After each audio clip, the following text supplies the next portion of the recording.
a lot of our clients previously with us, I think almost 10 years, they don't have any online presence. They don't have Facebook. They don't have IG. So I still remember by the time during the pandemic, I host a training only for my client, the training how to set up a Facebook social media page. Every day I do English version, Chinese version, continuous do. We found that there is the culture difference between Bumi and non-Bumi, right? So we wanted to have the Bumi people to have a better understanding of the culture, let them approach the Bumi market entrepreneur.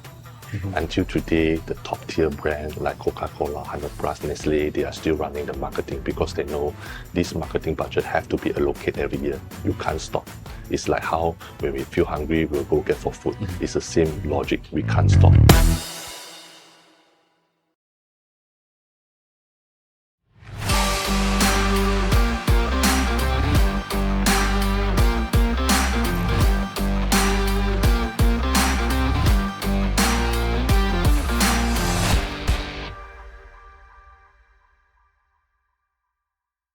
Hi guys, welcome back. So today we have SBS Nexus Berhad Executive Director and COO, Mr. Warren Cheng. Hi. Hi Warren, how's things going?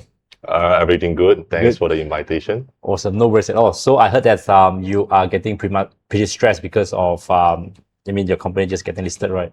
Yeah, a lot of work to do. Of course, it's another level for the group. Yeah, more responsibilities, right? More responsibility to the markets, and also we need to have more paperwork to prepare. Are you a paperwork kind of guy that you like to do all the paperwork and stuff? Yeah, I would say yes, yes. I can adapt on different type of environment. Right. So let's go to our first questions for today's podcast, right? So some investor may mistakenly view SBS as a traditional media, right? Or advertising companies similar to like Astro or even Foodie Medias, right? Yes. So could you tell us like how SBS actually in terms of business model, right? How will it actually different from the traditional advertising and also like content-driven platforms such as Foodie Media? Yeah, I think first we need to understand about the SBS business. We don't own any assets. We are the asset-like company. So what we do for our client, basically, we are more on the designer and creator job. We do content design with the customer. We create creative activity with the customer, and from there we decide with the client which platform we should distribute to the market. Like in the market, there are a lot of platforms like billboards, social media, personal IP page. Or you can go for Meta, TikTok. So these are all the platforms. But what we do, we don't control the platform. We don't own the platform. We control the client assets. We encourage client what are the idea, the content they should develop, and only we decide where is their target audience throughout which other platform is the best for them. So this is the difference between SBS and the one that have you mentioned. Yeah.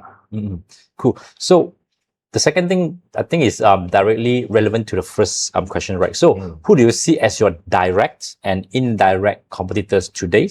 And where does SBS actually hold a sustainable competitive advantage that is pretty hard to replicate, right? Okay, for the direct competitor based on the independent market report, at this moment there is none. We are the one in Malaysia who provide this kind of comprehensive marketing solution.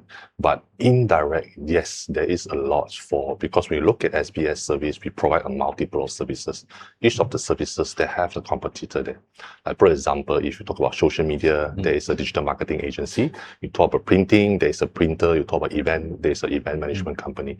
But most of them, they are providing one or two services. There's the max. But for us, we are like a comprehensive hybrid type of models. We provide O2O, offline to online marketing solutions.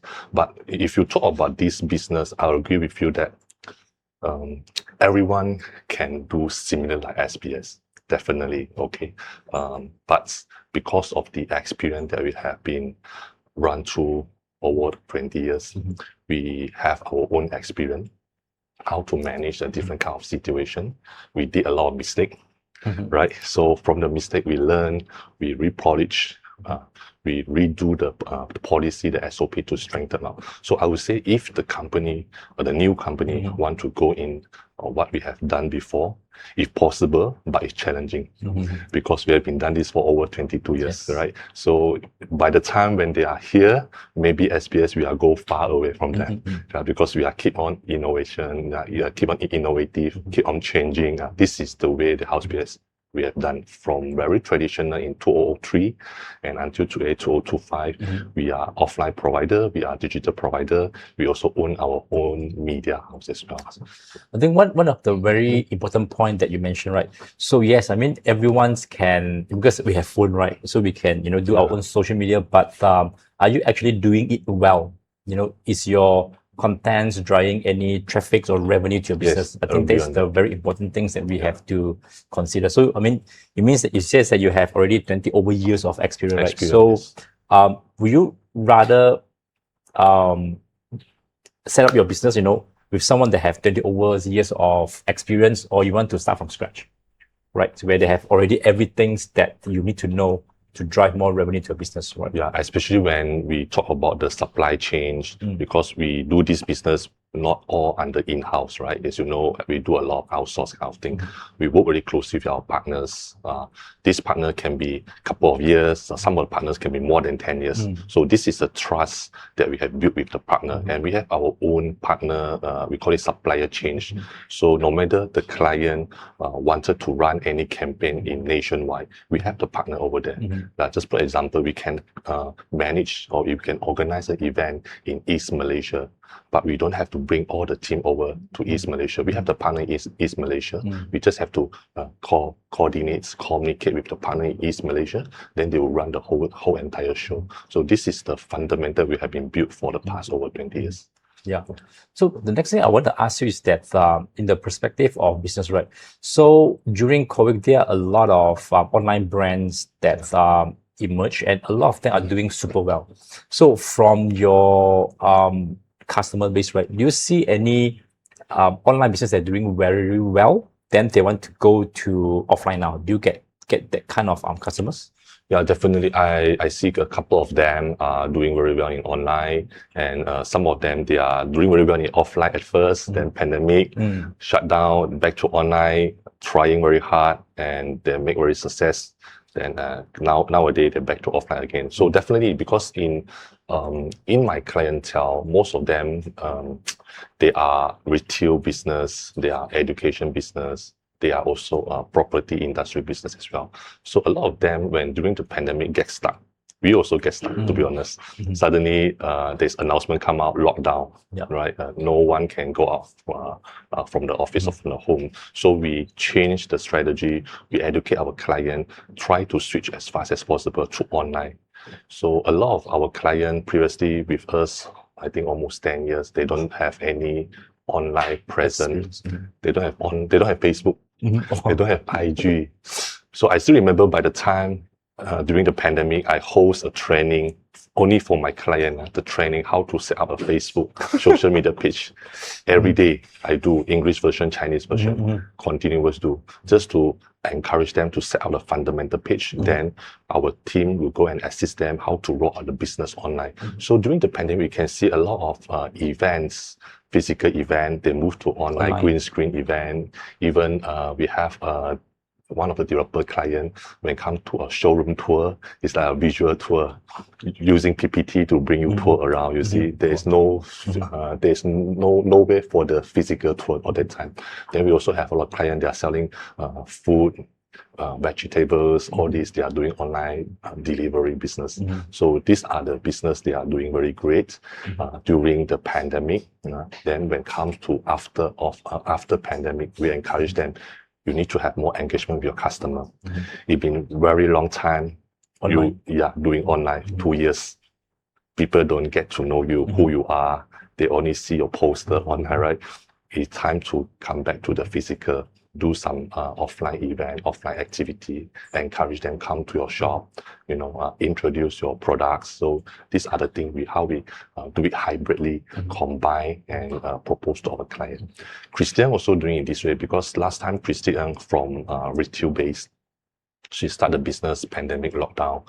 Then she also struggling lah. Definitely, when we say, Christy, look, why don't we shift to online? We do some online present. Then she have the website enhancement. Then she also trying to adapt into the social media, which is she's very good in TikTok now. Yeah. So by the time that she did very well during the pandemic, then we also discuss with Christy, look, Christy, maybe we should also move back to the offline, rebrand your store, you know, do a lot of pop-up activity, meet your fans, because a lot of people like you. So yeah, she did very well in, last year, 2025, she have been expanded in Philippines and also Indonesia.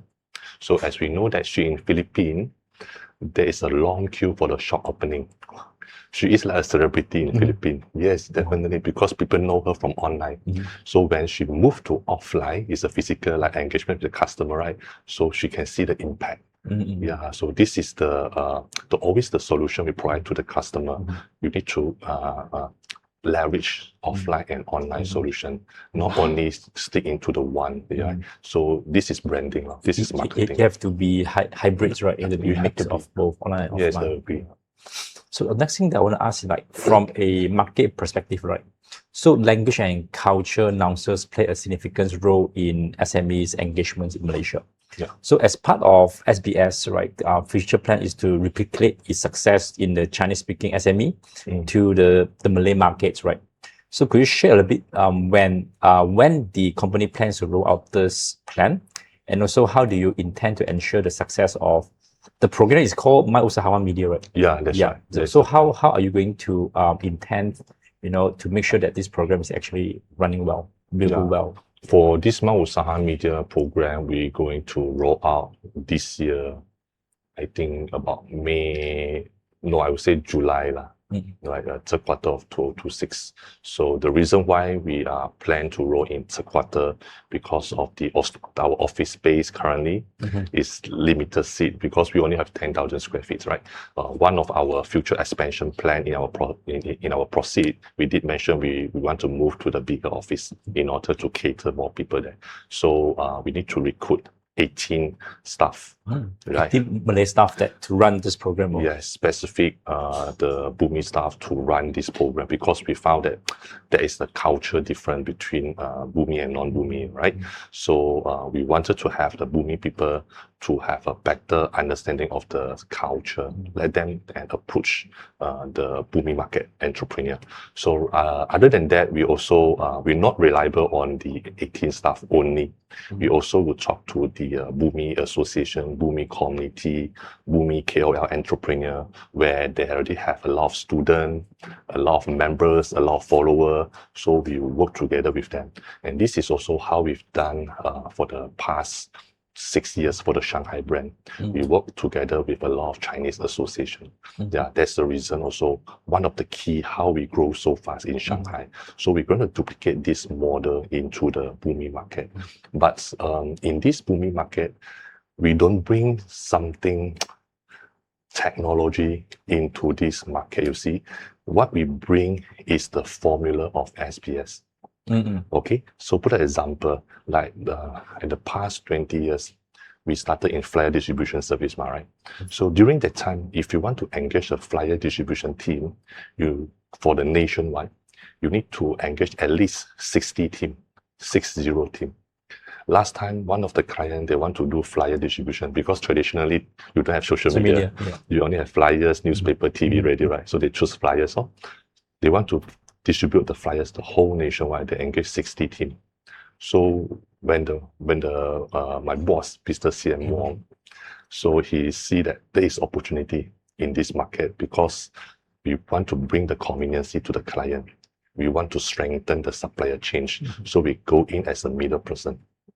So we tell client, look, you can deal with me, and I will deal with rest of the 60 over suppliers. So the clients start to deal with us, try our service, and we've managed to make it done very well. So this is what we done for our client for the past over 20 years. Keep our client more convenience. So they don't have to do it so many supplier headache. They just do it SBS. 60. So we are the one who taking responsible. All the supplier make mistake, we take a responsible. Then we will deal with the customers. So same goes to the booming market now, the situation. The customer deal directly with the suppliers. So they were facing this kind of problem. If they want to roll a campaign nowadays, if they want to do a digital marketing, they need to have a video content. They need to have a write-up. They need to have a model, need to have a video editing, right? Then they need to someone to manage the social media. They need to deal at least for five suppliers. But when SBS going as this role, they have to deal with us. Let us deal with the rest. So this is the business model we're going to duplicate in the Malay markets. Yeah, which is it's not something going to build from scratch. It's not something new technology in the Malay market, which is the supplier is already there. We just have to work together with the supplier to become our supply chain. And we just have to talk to the customer. Moving forward, deal with SBS, we will provide the whole entire comprehensive solution to you. So to the customers, right? To the customer, so they feel much easier, because we can see nowadays a lot of booming company, booming entrepreneur, they are doing very well. Yes, exactly. Right, they are doing very well. They also try to get into this branding. So we see there is the opportunity there because in the Malaysia population, booming is always the highest. And based on the statistic in 2024, the spending in Malaysia marketing budgets is close to 8 billion. Yeah, so it's a very big room to grow. And SBS, we are only less than 1% compared to 8 billion. We are only 0.3%, to be honest. Yeah. 0.3%. We are only 0.3, so there is a big room to grow on there. Yeah. So we believe when we go into the booming market, definitely it will also help the group to grow the revenue. What are some of the challenges that you can foresee when you start to penetrate into a different markets, like the booming markets? Only the culture and the language is the most challenging part. As for now, we can see because we managed to handle all the challenges for the past supply side, right? Yeah, because all this we are manageable because the past 20 years we already had all this issue. All this challenge, it will become our experience. We know how to handle on it. But the culture and the language is totally different. We never had this experience before. So I would say these are the two major challenges for us now. So let's say that your company is able to expand into the booming speaking SMEs markets in Malaysia successfully, right? So what is the possibilities and how are you going to expand into maybe neighboring Muslim countries like maybe Indonesia or Brunei? Yeah, I think if we successfully expand into this booming market, when we want to look at our neighborhood country, that is possible as well. But before we go into other country, we need to understand more about the country, right? The entrepreneurial behavior. We need to get more statistic to prove that in the country itself there is a demand. Because what we do as SBS now, we have clients, we have supplier, right? So the client side make sure there is a demand on the client side. We have to know how much budget they spend, in the country for advertisement, for branding. So if there is a demand there, then we will look at the supplier side. How much costing or how much selling price the supplier sell to the customer. So we also need to look at it, and in order for us to calculate on our margin, because if the margin are very less, then we rather to focus in Malaysia. Not worth to do it, right? So once we look at the supplier and the client side, both are good, then we need to connect the supplier in our supply chain. Then we need to connect the client to tell them, look, SBS are here now. We have all this model in Malaysia very successfully. Then we're going to in this new country. So everything I would say is go slow and steady.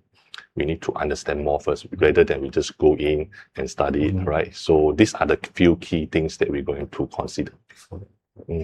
So, and can you also share us roughly how many clients that you guys are currently servicing in maybe 2025? And also, what are the few sectors or industry that covered by your company mostly? Based on our track records, we have about every year we have about 1,000 of customers. In 2025, I think more or less the same because we are still yet finalize the reports for 2025. But I would say almost there, about 1,000 over customers. And because out of 1,000, there are so many industries. But if you talk about the top 5 major industry, property will be the first one. Real estate, developer, property agency, these are on the property category. Education, university, some of the overseas university agency, also our clients as well. FMCG, retail more like F&B, fashion, and a little bit of a hotel industry. So these are the 5 major, the big segment. Big segment in terms of the revenue or the highest amount of customers? No, in terms of the revenue are bigger because these are all the big corporations, right? So the spending, of course, is even bigger. But I wouldn't say the rest of the customers are spending less budget. I wouldn't agree on that because some of the customers, they start small. They want to try the result. So as long as the SBS solution able to help them to get more revenue for them, they will invest more. We also run this together with all our clients. They are starting from SMI. Maybe they start investing 10 over 1,000 marketing budget in a year. Then from there, they see the result. Then we ask them, why don't you just increase a little bit more? Then slow until a couple of years, they become SME. For SME, they invest more. Then they see the better result also. Then they move on to the corporation. So we see client transformation. Also, it's not only like for those that is making like millions. So you have we have the clients start from only printing name card, 3 boxes of name card. Yes, we have this. We serve these people. We don't say, no, I don't want to do name card business, look for another. No. We always welcome them to open an account with SBS, try our service, then join our networking event, join our corporate event. A lot of clients, they actually have a budget, but they don't willing to trust you. First, because still new, right? Still new, or they don't see any ROI, they don't see any value if they invest into the branding and marketing. So from this group of people, we need to educate them, we need to let them see what we can do, and our client case study, our portfolio, bring them around our physical event to let them feel the quality of work we can deliver. That's why in Shanghai brand itself, we've been organized at least 12 events a year. Once a month nearly. Once a month. There is a minimum we need to achieve the number of events because we want to invite a lot of clients come for our events, experience it, because we always believe seeing is believing. When they come, they experience, they can feel my printing material, they can feel how I organize my event, they can feel how I do my post-event announcement on social media, all the work they can see. So the customer will feel more confident to engage us. So these are all the small things that we do just to fit the big 2 segment, because the Shanghai is always an engagement segment for our clients. They know us, they have engagement with us, then we will upsell our digital and also offline services to the customer, right? So these are all the, we call it engagement segment. Customer come in, they experience it, then we fit these sales to these 2 bigger segments. This is one of our strategies as well. So before arriving at the Visit Malaysia year 2026, right? So we saw there's a strong recoveries on the share price performance of selected consumers, food, F&Bs, and also shopping malls, hotels, and tourism related stocks, right? So have your company begun to receive any increase of purchase order due to the rising of maybe the ads budget, or the higher spending on marketings and so on? And last question, sorry. This will be the same questions to the previous one. And how ready is your company to welcome the booming effect of the Visit Malaysia 2026? I see there is a number of growings since last year, Q3. So since around August, that time, we can see a lot of orders coming in from our client. They are ready for this year, Malaysia year budgets. So the number of increasing, I would say about 20 to 30%. We see a lot of people start to invest on that. And we also met a lot of clients last year. They already know what they're going to do this year. They want to get more budget. They want to cover the whole airport, just to roll out. So when the tourists arrive Malaysia, everywhere can see the brand. brands. Yeah, that is possible. So we have a few clients are doing that planning. So we already roll out on that. So we are not just ready to get the challenge. No, we are already on the route with our client. We are already planned ahead what we're gonna do in 2026. As I mentioned just now, most of our major industry, I think 5 of them are all get benefit from Malaysia, the Visit Malaysia campaign.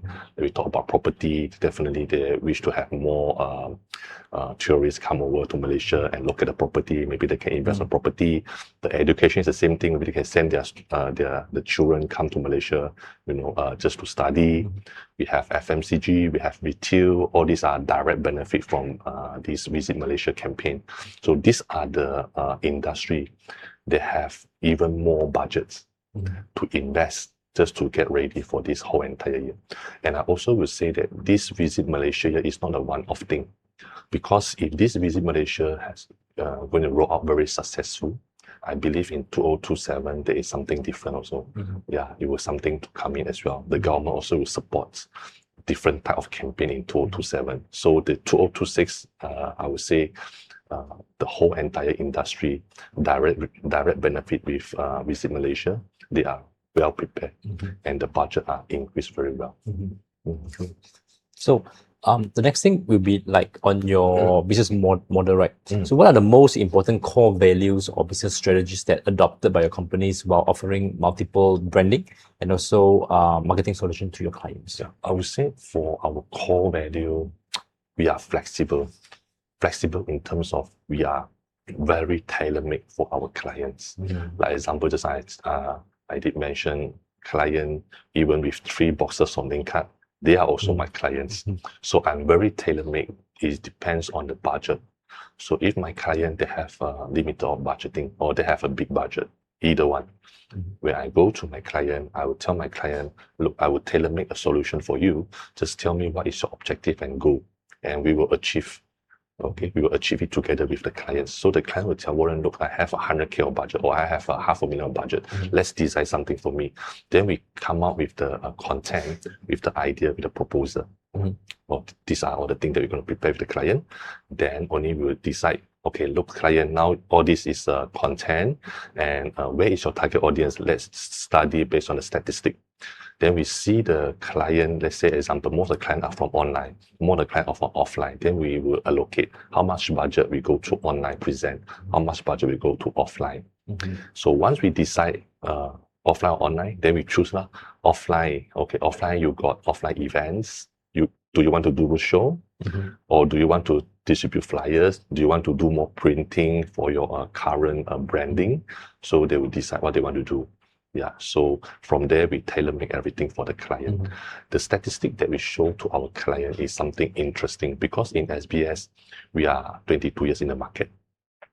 We have a lot of data from what we have done for our client. Let's say in 10 years back, I have my client doing property industry. They are doing 1, 2, 3, 4, 5 solutions. Then we found out of 5, maybe 3 are workable. Okay, so then we got this data. Then when 10 years later, we tell client, okay, in 10 years back, this solution is work. 1, 2, 3, 4, 5 out of 5, 3 are work. Do you want to try these 3 first? Or you want to add on another new trendy marketing solutions? So client will decide, okay, maybe I will try just to play safe, I will try the 3 first and add on another 2 more for me, please. So I will do it this way. So these are the data that we know, because we've been serving this client or this industry for many years. Every year, 1,000+ clients. So 20 years, we have 20,000 client data. So we know where the budget go, what works, what does not work. Is it works or doesn't work? So we know all this data. Yeah. So this is also the add-on value for our client. We will encourage them, better try this, better not try this. Yeah. Do you know there is one of the very interesting advertisement nowadays, the Mark sticker. You see when you go to Mark store or hawker center, there is a sticker stick on the table. You can scan. You can scan, or you can just look at the ads.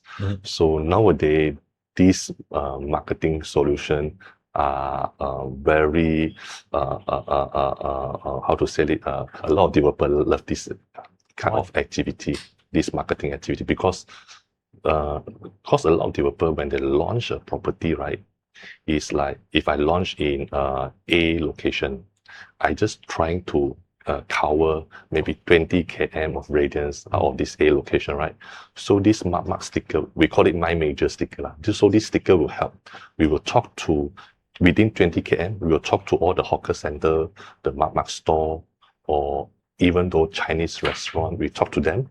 Can we stick the sticker on your table and we pay you some fees lah? So we will do this activity on behalf of clients. So client will engage us, printing, design, and also install and dismantle fees.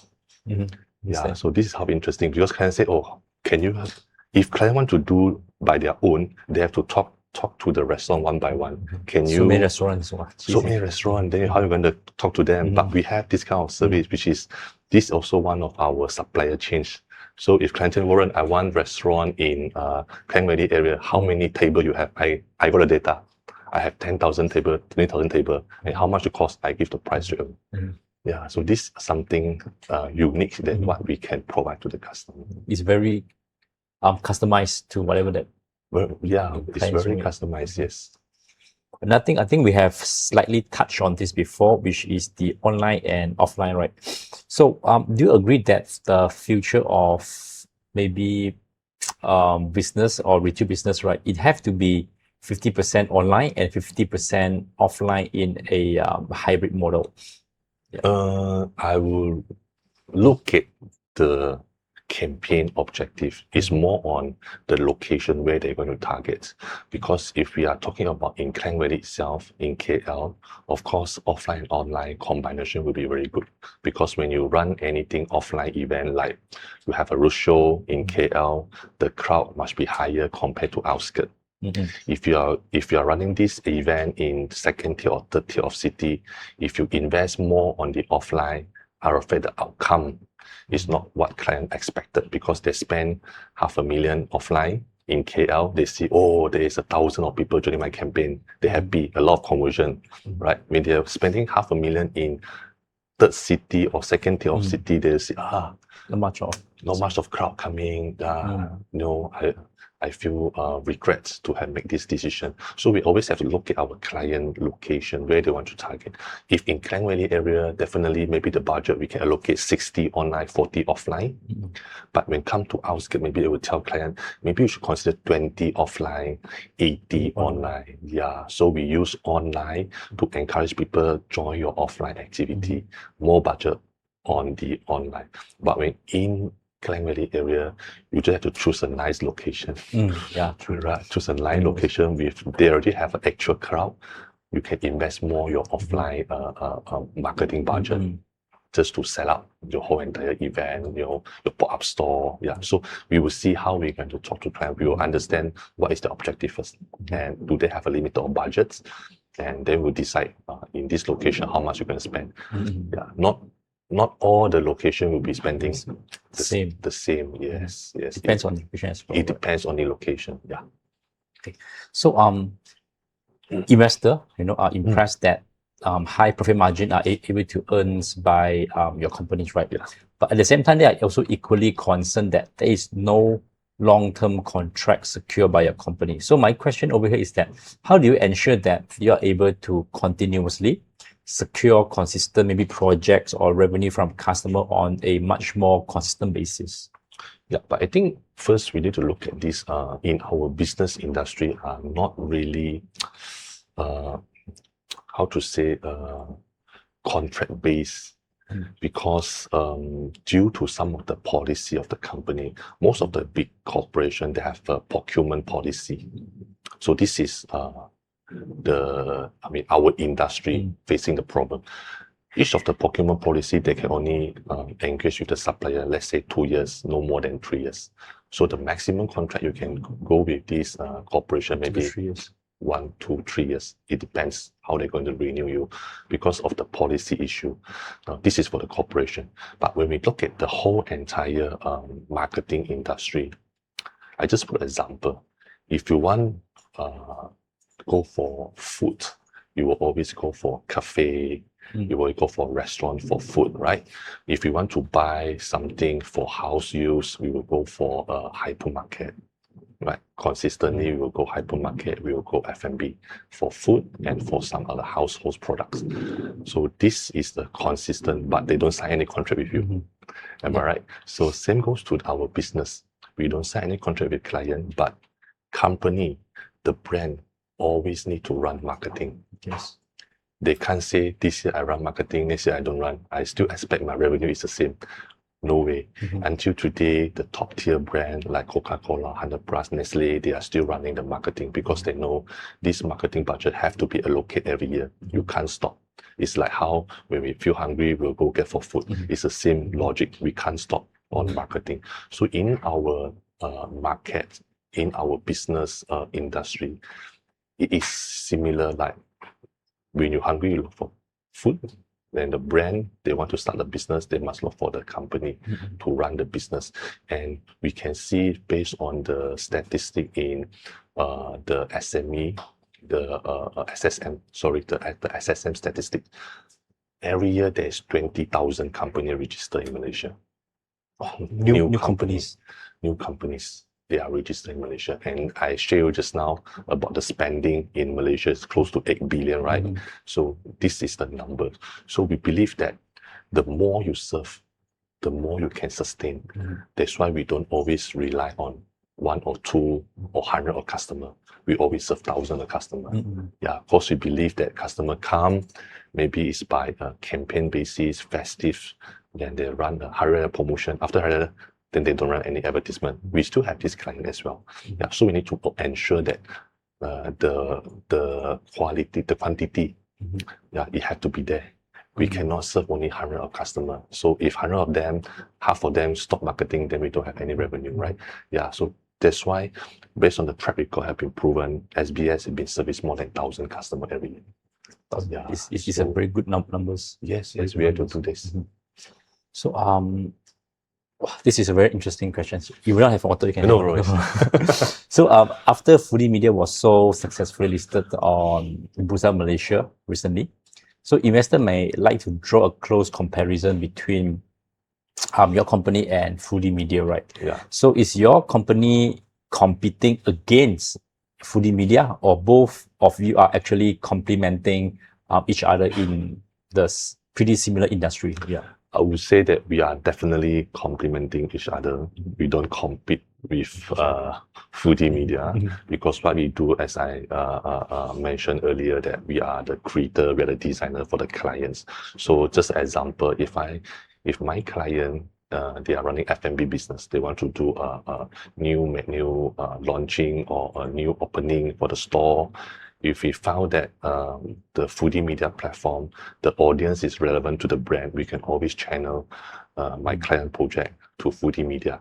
So Foodie Media is just one of the digital segment service provider for us. So we can always work together with Foodie Media and also the other platform as well. Yeah. So it's just like one of your supplier, I guess. Right? Yeah, one In of the chain. one of our partners lah. Partners. Yes, they can be our partners. Yeah, just for to distribute our customer content through their platform. The platforms. Yeah. So one last question over here, right? So looking ahead, let's say it's like 3 to 5 years, right? What do you want investor to clearly understand about SBS that they may not fully appreciate or they might not fully understand now, right? And if the companies execute its strategy successfully, how will SBS be positioned within the Malaysia's marketing and also branding ecosystem? I think we have to look at 2 things for horizontally. Definitely, we need to have more customer and more customers, right? So we will also consider not only SME, SMI and corporate, we may also consider going to the government sector as well. But before we go into the government sectors, we need to understand the whole entire process, like how we're going to submit or tender the government job. So once we look at, we're familiar with the process, we also need to look at our manpower. Is there any capability for us to ensure to complete the government project within the timeline?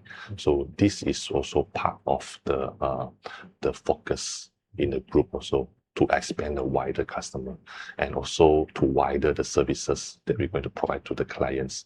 Like I would say now, yeah, we have multiple of services. It's look like we have everything, right? But in marketing world, there will be never enough. More and more new technology coming up. Like example, nowadays people talk about AI. So we have to look into AI solutions. What are the tools able to help our customer in terms of their marketing and branding? So vertically, I would say that the customer base and also the services, we also have to be enhanced. So this is the 3 to 5 years plan. So when it comes to the vertically, horizontally, we could display. Vertically, we got to go deeper. Deeper means that when we have so much of clients, when we have so much of services, we need to have a very good talent. So we need to recruit more good talent in the way that we need to provide more training to them. We need to make sure the talent can also develop their personal potential in that way. So we also have to strengthen up our supplier chain as well, because the more service we have, the more supplier we have. So vertically, we need to go deep at what we're providing to the customer. We need to jaga. We need to take care of our talent. We also need to take care of our supplier. Yeah, horizontally, we take care external, our customer, our services. So these are the two big things that we're going to focus in the three to 5 years later. And I mean, talks about AI, right? We actually have a negative impact to your business because it might replace some of the process or some of the jobs, right? Yeah, I understand. It depends. Most of the AI nowadays, they are more on like the content development kind of tools they are using. So as I mentioned, in marketing chain, there are many ways segments to achieve. Right. So if you want to run, let's say, billboards advertisement, first you definitely need a billboards. This is first thing. Second, you need the content. Then the first one also, you need to have an idea how to generate the content. So I think for the idea, maybe AI could help the client. The client just say, I want to promote this ABC product in billboard. Can you give me an idea? Then the AI will come out. Okay, these are the script we will follow. But when it comes to shooting, editing, right, they need people to do that as well. So the people will do the shooting, editing, and then once the content is ready, they need billboard ready to upload the advertisement. So AI might be going to take the role in in the idea and creative part, but not the whole entire change. You see, yeah. But a lot of clients also try this before that, then they still felt that they need to spend a lot of time to ask AI things. Yeah. So they just get SBS coming and propose. Then because previously there's a very popular way, they use AI to do live. Yeah, but it's not working. No human touch at all. Yeah, I think customer, when they spend this kind of budget, or even though they spend small budget or big budget, it's the same. As long as they spend money, they want to feel they got engagement with the human. They want someone to service them, right? These are more important, because when it's service line, if everything go to AI, there is no service at all. Everything have to do your own, ask AI your own. No one going to entertain you, right? So these are slightly different. Yeah. So I believe that customer are still prefer back to the service. Service like I think it's feel more warm, engaging. People are actually talking to you, right? Yeah, interaction, brainstorming together, rather than just asking AI, typing keyboard. Yeah, sometimes I feel a bit weird. If I'm talking to AI right now, you are actually AI, then how yeah. So this is totally different, but I agree on you. A lot of customers are trying since last year, but seems like they are not really it's not working. Yes, not really like it, the feeling. Yes. Right. So anything last that you want to share with our audience before we finish off? I think I would say thanks for the support, and as for the news, we can see SBS has been oversubscribed for 20 over times. I would say thanks to trust on SBS. or the past 22 years, what have they done, and also the future plan in the proceed that I mentioned. We believe we're going to achieve it, and hopefully you can always support us throughout the time. All right. So thanks so much, Mr. Warren from Thank you. SBS, the Executive Director and also CEO. Thank you so much. Thank you All right. very much. See you guys. Thank Take care. you. Thank Bye-bye. you.